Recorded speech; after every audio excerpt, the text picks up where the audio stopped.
সিমারজাঙ্গি পাপিয়ার গাছ।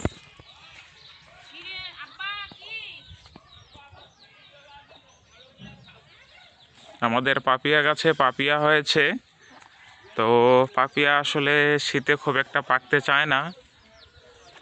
আমার খেয়েছি, কয়েকটা পাপিয়া নিচে ধরেছিল। আর দেখুন এই যে এখানে ছেলে গাছে পাপিয়া ধরছে। আসলে অনেকে বলে ছেলে গাছে নাকি ধরে না, তো আমার আবার ধরছে। কয়টা ধরছে জানি না, একটা দুইটা তিনটা চারটা পাঁচটা, অনেকগুলা ফুলও ধরছে। তো ইনশাল্লাহ আরও হয়তো বা হবে। আর এই হচ্ছে আমার সজনা গাছ। ওয়াও, এটা একটা সেই গাছ, মানে এই গাছটা ওষুধের জন্য খুবই পারফেক্ট। আপনারা যখন মানে কি বলবো, আর যখন আপনারা সমস্যার মধ্যে ভুগবেন, বিশেষ করে যাদের কোষ্ঠকাঠিন্য আছে, যেটাকে আমরা কি বলি আসলে আমার মনে নাই, কোষ্ঠকাঠিন্যকে আমরা সাধারণত পাইলস বলে থাকি, পাইলস হিসেবে চেনে গ্রামের মানুষ, সরি শহরের মানুষরা পাইলস হিসেবে চেনেন। তো এই পাইলসের জন্য এই পাতাটা যদি আপনারা সিদ্ধ করে খান খুবই উপকারী। অনেকে এটা খেতে পারে, মানে সিস্টেমটা জানে, আবার অনেকে জানে না।